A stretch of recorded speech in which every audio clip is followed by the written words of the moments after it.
itu kalau tiap malam lomba, dikisahkan oleh Imam An-Nawawi dalam kitabnya Tibyan, itu lomba dengan Abdurrahman bin Auf, Tamim Ad-Dari, itu tiap malam paling minimal sekali khatam Al-Quran dalam tahajudnya.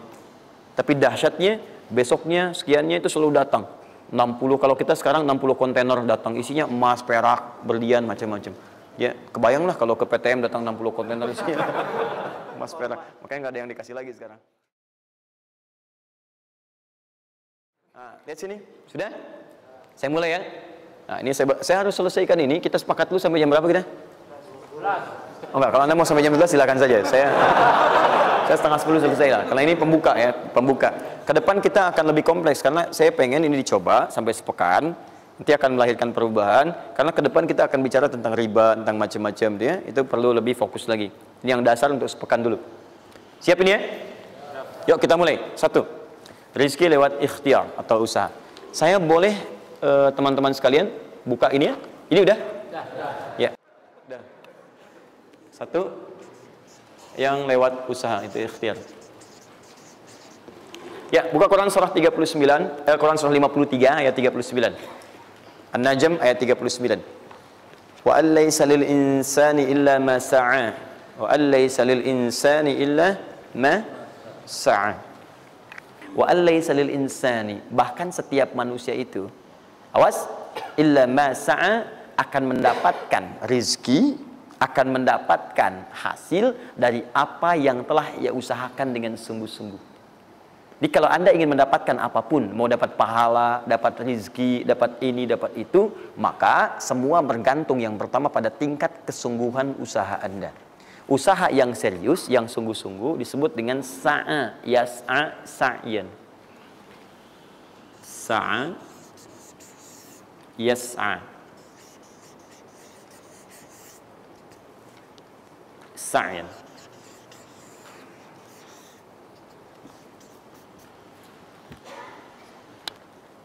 Ini sa'a, yas'a, sa'yan tidak disebutkan dalam bahasa Arab kecuali menunjuk satu usaha yang sangat serius, sungguh-sungguh.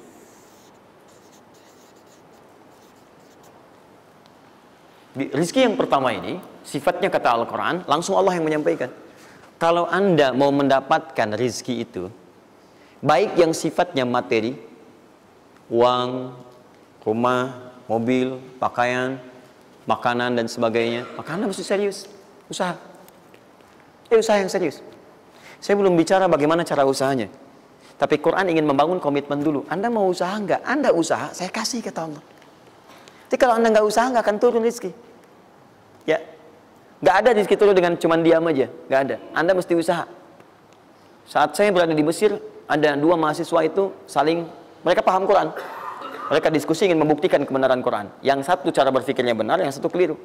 Yang satu berkata, Allah kan sudah jamin rezeki kita akan diberikan, ya kan? Sampai kita wafat sempurna rezeki. Jadi nggak nyari pun pasti dikasih. Cara berpikirnya seperti itu. Ini yang dipakai oleh orang liberal sekarang. Nah, maksudnya logika semacam ini.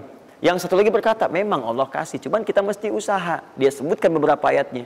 Yang satu bertahan dengan pendapatnya, dia ingin buktikan, saya masuk nanti ke masjid. Kalau di Timur Tengah itu suka ada zawiyah, tempat-tempat khusus untuk ibadah. Dia masuk ke dalamnya, sembunyi di belakang meja. Nah, di masjid itu suka ada muhsinin, para donatur yang itikaf, kasih makan, kasih makan. Hari pertama semua dikasih, dia tidak, karena ngumpet. Karena perjanjiannya nggak boleh ada usaha apapun. Hari kedua dia masih ngumpet, nggak dikasih, semua dikasih yang ada. Hari ketiga sudah lapar sekali, sudah nggak tahan. Begitu udah dikasihkan, yang muhsinnya tanya, hal min akhar, ada lagi yang lain nggak? DKM jawab karena nggak tahu, kan ngumpet, nggak ada yang lain. Baik, kalau gitu saya kasih ke tempat lain. Karena beranjak mendengar suara itu, dia langsung kasih kode dengan berdaham. Kaget kan DKM. Begitu dibuka ada orang ngumpet di belakang meja, sudah kelaparan. Akhirnya dia ada orang satu lagi di sini, langsung dikasih bagiannya sampai dengan 3 bungkus. Begitu dikasihkan itu, teman yang kedua tadi yang mengatakan mesti ada usaha langsung mengejar pada teman yang bersembunyi. Dia katakan, kan saya bilang dari awal, rezeki itu mesti dicari walaupun dengan sama. Saya juga sama, Ustadz pemateri misalnya kan, begitu kehausan ya, dia kan, nah, misal panitia datang, macam-macam lah, misal tuh. Enggak, itu contoh. Saya nggak biasa ceramah sambil minum, ya.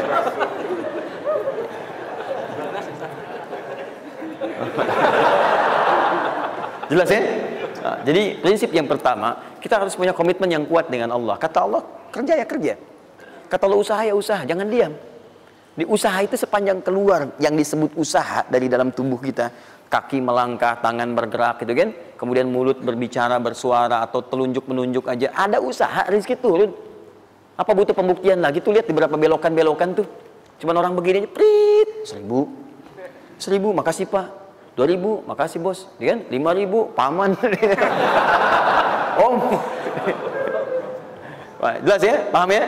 Nah, ini yang pertama, usaha yang serius. Nah, ini langsung dicontohkan oleh Allah. Bahkan kalau Anda serius, nah perhatikan, ini jejaknya langsung ditemukan dan diabadikan dalam Al-Quran. Ada beberapa tahapan yang mesti kita tahu. 1, 2, 3. Perhatikan cara keseriusan yang digambarkan dalam Al-Quran. Teman-teman, kalau saya sebutkan sa'ah dalam Al-Quran, mungkin agak banyak kita mencarinya, butuh energi. Tapi kalau saya ilustrasikan begini, antum insya Allah akan lebih cepat menemukan. Kalau kita haji atau umrah, kemudian ada ritual setelah tawaf, namanya apa? Sa'i. Apa itu sa'i? Tuh kan, lari-lari kecil. Kalau lari-lari besar, maraton. Kan sudah saya tuliskan di atas. Sa'i itu kan dari sini tulisannya. Ya, dari mana sa'i itu? Safa ke Marwah. Ya, buka Quran surah kedua ayat 158, paling kiri di pertengahan. Innas safa wal marwata min sya'airillah. Faman hajjal bait aw i'tamara fala junaha alaihi ay yattawafa bihima. Man tatawwa khairan innallaha syakirun alim. Lihat sini. Ibadah ini kenapa dinamakan dengan sa'i? Dan sementara orang sekarang agak kurang tepat menerjemahkan dengan lari-lari kecil. Dalam bahasa Arab lari kecil bukan sa'i. Dalam bahasa Arab lari-lari kecil itu bukan sa'i. Ingat baik-baik kalimat ini. Kenapa dinamakan dengan sa'i? Karena di tempat ini pernah ada satu sosok yang sangat bersungguh-sungguh untuk berusaha. Sangat serius. Untuk mendapatkan rizki dari Allah Subhanahu wa ta'ala. Sosok ini datang, diantarkan oleh suaminya. Kemudian ketika diantarkan, ternyata ini yang paling menarik. Ini yang saya berikan 3 panah ini. Diabadikan kisah ini di Quran surah ke-14 ayat ke-37. Pertama diantarkan. Ya, begitu tiba suami, istrinya dengan anak yang baru lahir, tiba-tiba langsung bermohon kepada Allah. Perhatikan, bukankah Allah pemilik rezeki? Masih ingat tadi teori di awal? Pusat rezeki ada di mana? Baik. Nah, ini teman-teman sekalian, kaidah yang pertama. Kalau antum ingin berikhtiar berusaha, maka hal yang pertama dilakukan adalah mendekat dulu kepada pemiliknya. Mohon minta kemudahan, minta petunjuk, minta kenyamanan, minta keberkahan. Itulah sebabnya sebelum kita berangkat, kita sholat dulu. Sholat subuh, sholat fajar, menghadap, usahakan. Makanya Nabi setelah selesai sholat, selalu meminta kepada Allah diberikan petunjuk mendapatkan rezeki. Ya, yang di Ibnu Majah nomor hadis 925 itu, Allahumma inni as'aluka ilman nafi'a wa rizqan thayyiba wa amalan mutaqabbala. Minta. Kalau dalam bahasa kita, ya Allah berikan saya hal yang bermanfaat, ilmu bermanfaat dan rezeki terbaik di hari ini. Minta. Nah, begitu sampai beliau bermohon pada Allah, Rabbana inni askantu min dzurriyyati biwadin ghairi dzi zar'in inda baitikal muhram. Perhatikan ya. Ya Allah, saya bermohon kepadamu, Engkau yang merawat kami, memerhatikan kami, memberikan rezeki kepada kami. Sifat rububiyah yang disebutkan namanya Rabb. Begitu meminta kepada Allah, ya Allah sekarang saya diperintahkan olehmu sebagai tawadu. Nabi Ibrahim mengatakan, saya menempatkan sebagian keturunan saya, istri saya, anak saya di satu tempat yang sangat gersang. Anda bayang nggak? Tempatnya gersang, gunung-gunungnya itu, batu-batunya itu rapat luar biasa, kerasnya luar biasa, dan nggak ditemukan sumber air di situ. Artinya ini kondisi yang paling dalam lah, ya. Kondisi yang paling sulit didapatkan. Jadi selevel tumbuhan pun nggak ada. Jadi saya mau katakan begini, lihat ya. Anda pergi ke satu tempat, Anda berusaha tuh masih ada, Google-nya ada, bangunannya ada, kendaraan ada, modal ada, tinggal kelihatan semuanya jadi aktiva semua tuh. Tinggal kita olah aja. Ada orang yang pernah mendatangi tempat yang semuanya nggak ada bahan-bahannya. Bayang ya? Kosong. Tuh, saya pernah satu kali waktu ada krisis itu beberapa ke belakang, itu semua showroom macam-macam itu pada jatuh. Dan saya diundang ke Hyundai untuk ngasih motivasi, ngasih training. Pertama kali saya dibawa itu, teman-teman sekalian, saya dibawa ke showroom mereka, selapangan tuh, isinya mobil semua. Mobil, apa perkataan pertamanya? Kata manajernya, Ustaz, itu biasanya kami kosong nih. Sekarang banyak seperti ini katanya. Mohon nanti diberikan gambaran seperti apa kami mesti semangat macam ini. Saya bilang, Pak, Bapak itu luar biasa ya. Tahu nggak Pak, orang yang pertama kali menemukan mobil, jangankan mobil begininya, bahannya aja susah nyarinya. Masuk kemudian ke showroom aja nggak ada, di belakang rumahnya cuma otak-atik cari bahan macam-macam, jadi yang sederhana.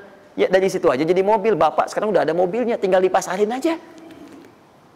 Nah sekarang banyak orang banyak mengeluh. Nabi Ibrahim dulu cuma bawa istrinya ke tempat yang gersang luar biasa, nggak ada potensi apa-apa, materinya kosong, itu gersang, tumbuhan nggak tumbuh.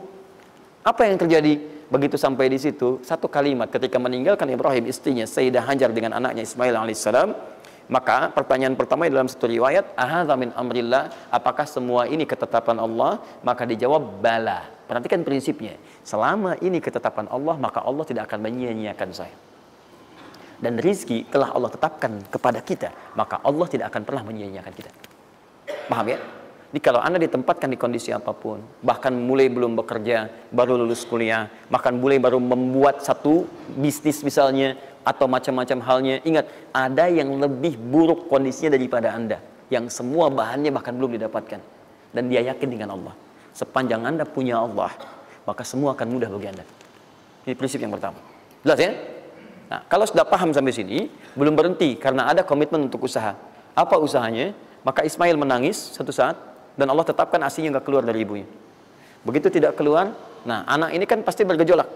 Tangan bergerak, kaki bergerak, disimpan di bawah. Saat bergerak itu kakinya menghunjam ke tanah, tangan bergerak, nggak keluar apapun. Ibunya ini yang menempuh usaha yang sangat serius untuk mencari. Dia tahu kalau cuma diam nggak akan datang.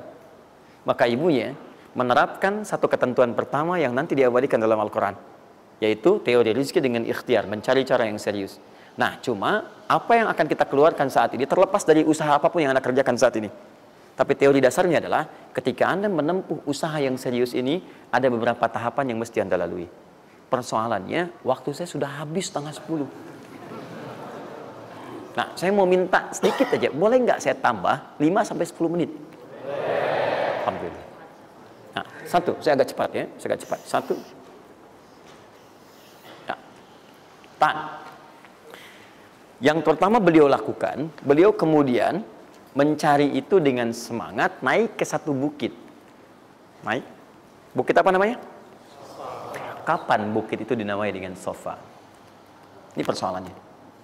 Belakangan kan? Belakangan, setelah itu bukit Sofa. Dari mana munculnya Sofa? Sofa itu kan kalau kita gali dari akar katanya, ya berasal dari kata tasfiyah. Ya, Sofa, yasfi, sofyan, wa tasfiyatan, wa sofian, wa sufyanan. Kalau pakai sin, sufyan, kalau pakai sod, sufyanan. Sofiyun. Tasfiyah artinya menyaring sesuatu yang kotor, sehingga yang bersih aja yang kelihatan.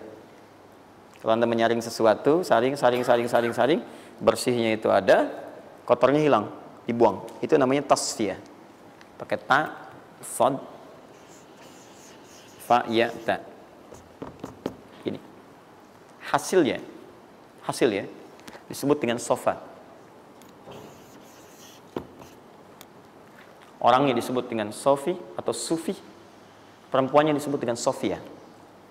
Jadi kalau ada yang namanya misalnya Sufi atau Sofia, ini orang yang mampu menyaring segala yang kotor dalam dirinya, sehingga yang keluarnya yang baik-baik aja. Kalau bicara, ada yang provokasi, mau ngucapkan yang kotor, dia tahan. Keluarnya yang baik. Mau melihat, ada yang kotor, dia palingkan. Dia yang baik. Itu Sofia. Perempuannya, laki-lakinya Sofi. Ya, atau Sufi. Baik. Nah, Sofa, kenapa disebut dengan Sofa bukitnya?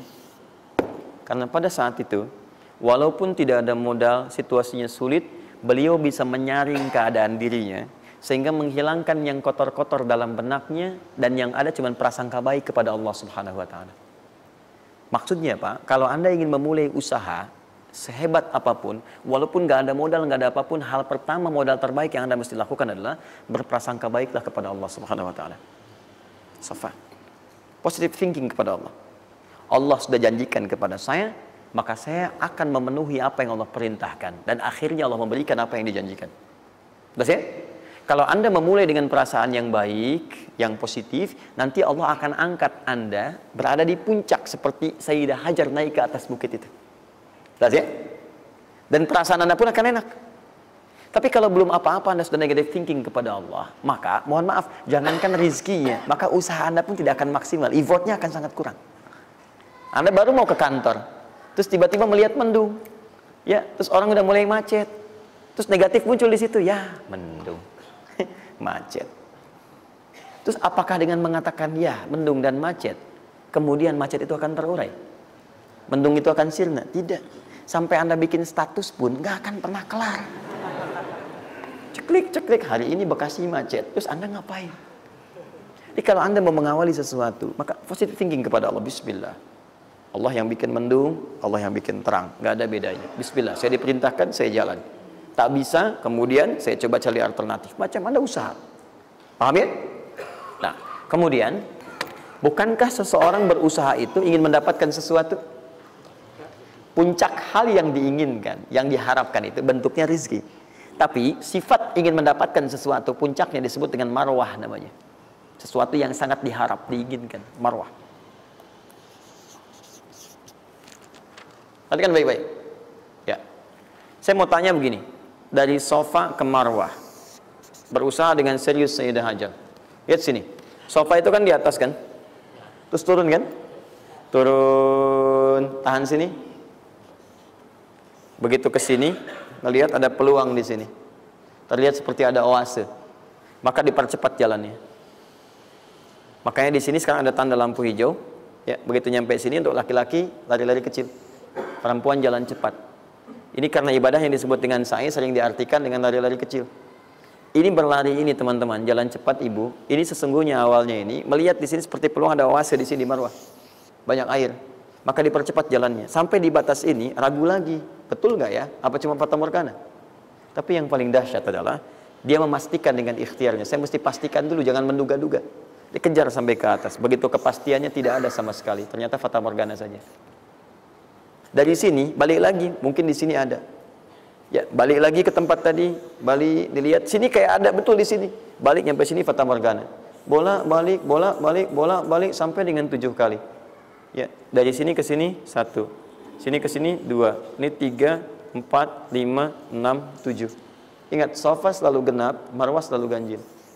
Kalau Anda umrah, kemudian tiba-tiba Anda merasa berakhir selesai, tapi posisi Anda di sofa, kemungkinan cuma 2. Kalau bukan Anda kurang, baru 6 kali, atau Anda terlampau soleh 8 kali. Pasti di sini. Nah, apa hikmahnya?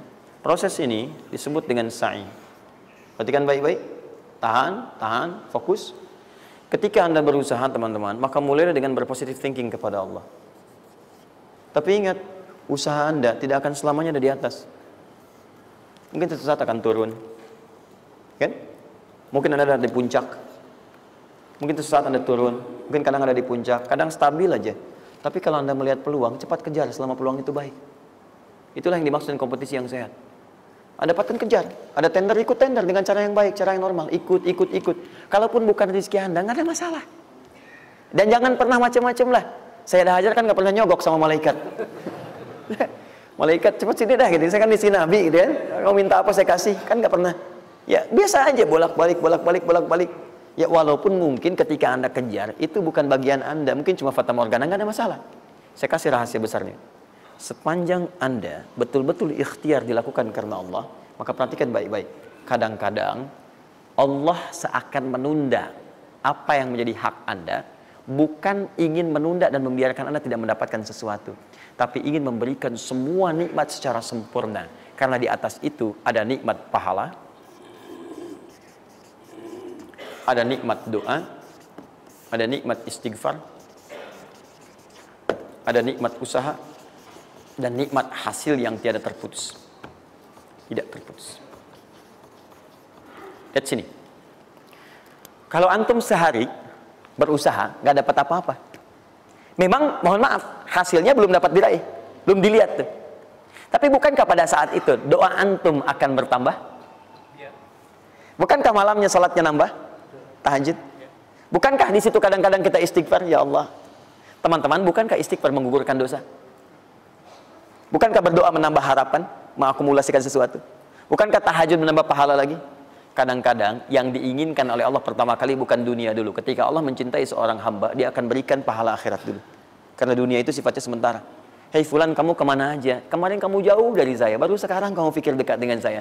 Saya nggak pengen kasih dunia dulu, dunia itu kecil.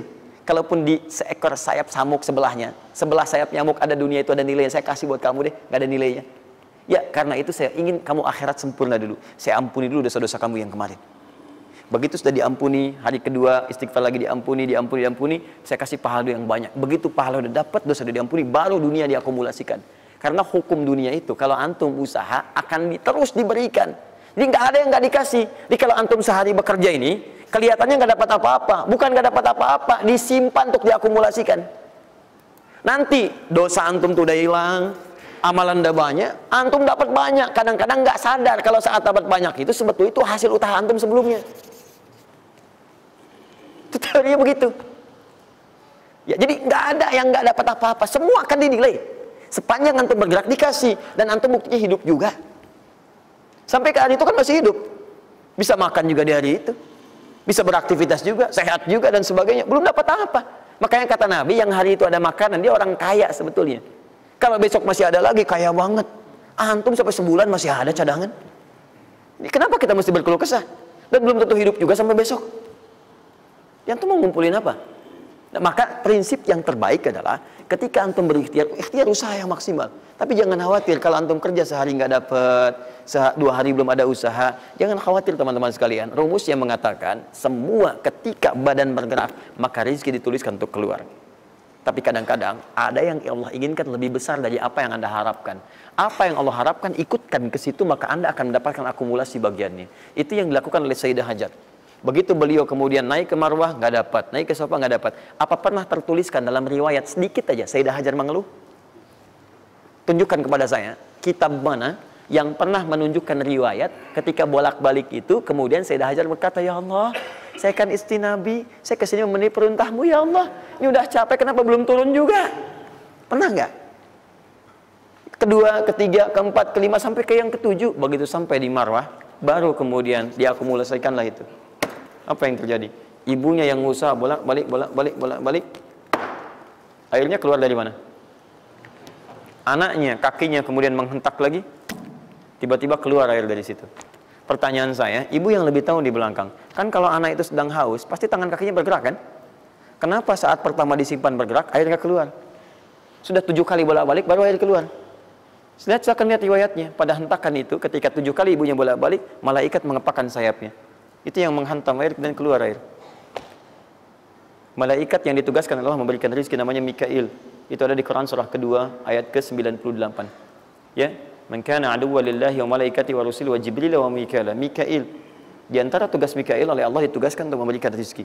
Yang paling menarik, perhatikan baik-baik. Begitu airnya keluar, ibunya sedang di Marwah, sedang berdoa nih.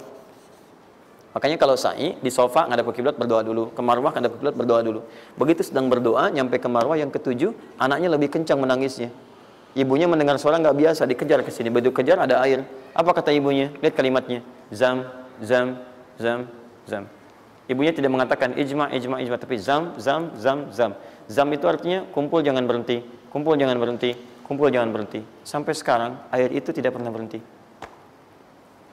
Perhatikan bagaimana akumulasi pekerjaan seorang ibu yang sangat serius menghasilkan rezeki bukan hanya untuk dirinya, untuk anaknya, cucunya, cicitnya, dan berganti generasi sampai kita sekarang. Kita aja ke zaman Nabi Muhammad, itu teman-teman sudah lewat 15 abad. Nabi Muhammad ke Nabi Ismail 29 generasi. Satu generasi bisa ribuan tahun. Nabi Muhammad ke Nabi Musa aja 2000 tahun, ke Nabi Isa 600 tahun. Sekarang ke Nabi Ismail 29 generasi. Muhammad bin Abdullah bin Abdul Muttalib bin Hashim bin Abdul Manaf bin Qusay bin Murrah bin Kilab bin Ka'ab bin Ghalib bin Fihir bin Malik bin Nadar bin Kinana bin Khuzaimah bin Mudrika bin Ilyas bin Salam bin Nizar bin Mudar bin Ma'ad bin Addan bin Adi bin Adri ya bin Muqawwam bin Nahur bin Tari bin Ya'rub bin Yasib bin Nabit bin Ismail alaihissalam. 29 generasi. Yang bisa mengulang 29 ini saya bebaskan paspornya untuk menghafal Quran di pekan depan. Silakan. Boleh, silakan. Tapi kalau salah satu tambah 1 ayat. Jelas? Terakumulasi. Maka boleh jadi Kita berusaha bekerja, sehari belum dapat, 2 hari dagang belum dapat, tenang. Begitu antum 3 hari, tiba-tiba dagangan diborong habis. Itu sebetulnya usaha antum yang sebelumnya. Tapi antum dapat bonus ampunan dosa, pahala, macam-macam. Maka jangan mengeluh. Dan jangan pernah antum, sekali-kali, awas ya, awas. Mengeluarkan kata-kata yang seakan-akan Allah menghentikan rezeki antum. Maka disitulah kesulitan paling sulit akan antum awali. Ya Allah, apa engkau nggak sayang dengan saya? Saya perlu usaha apa lagi? Kenapa belum diberikan juga?